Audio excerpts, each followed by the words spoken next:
Plato had an amazing imagination. He created the myth of Atlantis that haunts the world to this day, and he gave the very first account of a near-death experience and what the afterlife is like. Socrates is the narrator of the tale, about a man called who seems to be dead but is actually in a near-death coma, allowing him to undergo the experience of the dead, and yet return to inform humanity of his astounding discoveries.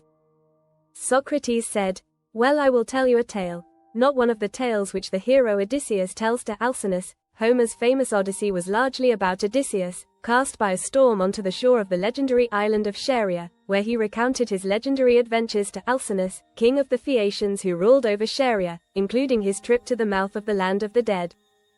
Socrates said, "Yet this too is a tale of a hero, the son of Armenius, a Pamphylian by birth. He was slain in battle, and 10 days afterwards, when the bodies of the dead were taken up already in a state of corruption, his body was found unaffected by decay, and carried away home to be buried. And on the 12th day, as he was lying on the funeral pile, he returned to life and told them what he had seen in the other world." What a brilliant opening for a momentous story. We are to be given an eyewitness account of the land of the dead, and what the fate of the dead souls is. Who wouldn't be curious about that? A story like that could transform your life.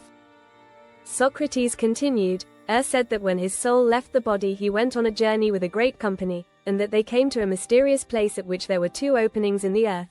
They were near together, and over against them were 2 other openings in the heaven above.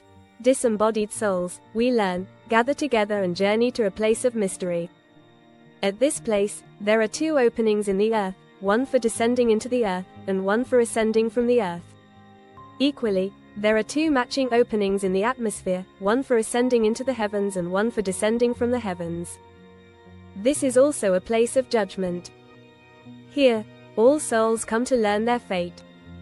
Socrates said, "In the intermediate space there were judges seated, who commanded the just, after they had given judgment on them and had bound their sentences in front of them, to ascend by the heavenly way on the right hand, and in like manner the unjust were bidden by them to descend by the lower way on the left hand. These also bore the symbols of their deeds, but fastened on their backs. Good souls went up to the heavens via the right-hand opening in the atmosphere.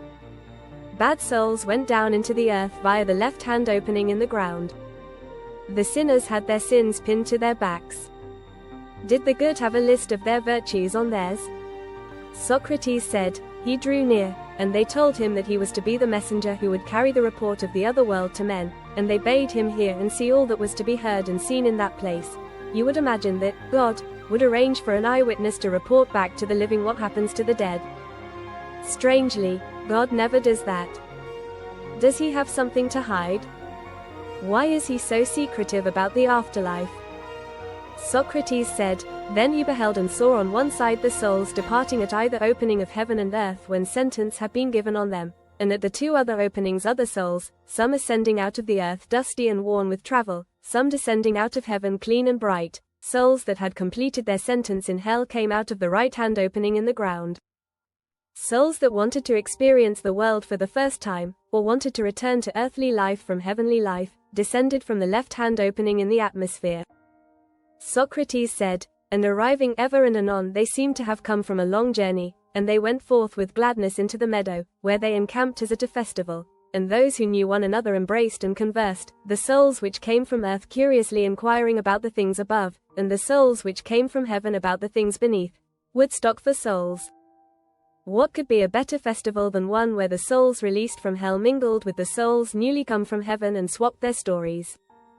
In Christianity, no soul ever leaves hell, and, equally, no soul ever departs heaven.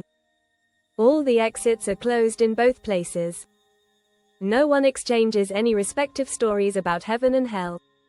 Socrates said, "And they told one another of what had happened by the way, those from below weeping and sorrowing at the remembrance of the things which they had endured and seen in their journey beneath the earth. Now the journey lasted 1,000 years, while those from above were describing heavenly delights and visions of inconceivable beauty. It's intriguing that souls that enjoyed the beauties of heaven should want to visit, or return to, earth. Why did they love this world so much? How could it compare well to heaven? Souls from the underworld endured a sentence of 1,000 years for their wrongdoings."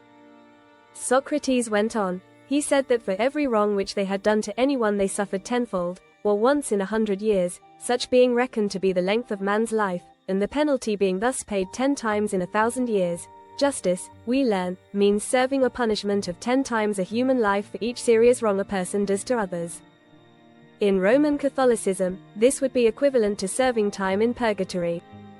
Socrates said, if, for example, there were any who had been the cause of many deaths, or had betrayed or enslaved cities or armies, or been guilty of any other evil behavior, for each and all of their offenses they received punishment 10 times over, and the rewards of beneficence and justice and holiness were in the same proportion. Bad people got their comeuppance. Socrates said, I need hardly repeat what he said concerning young children dying almost as soon as they were born. Of piety and impiety to gods and parents, and of murderers, there were retributions other and greater far which he described. Overheard that the tyrant Ardiaeus the Great, who had murdered his father and his brother, and committed many other abominable crimes, would never be released from hell. He was there for the duration. He comes not hither and will never come. The souls that was listening to said, we were at the mouth of the cavern, and, having completed all our experiences, were about to reascend. Just then, they witnessed an attempted breakout of hell by Ardiaeus and other tyrants and monstrous criminals.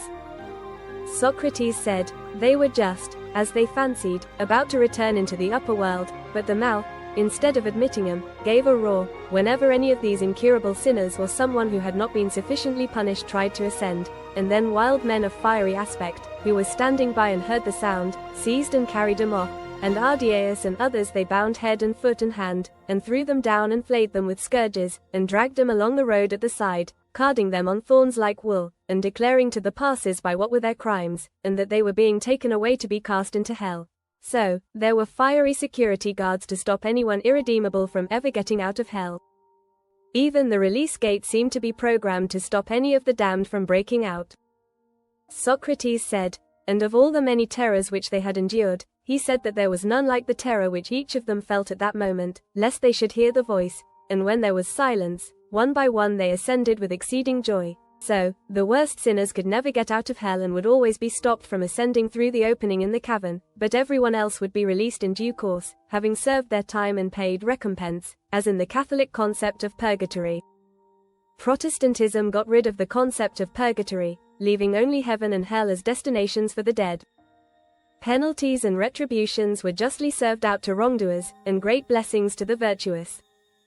All of the souls waiting to be reincarnated remained in an idyllic meadow for 7 days. On day 8, they had to leave the meadow and make their way to the place of reincarnation.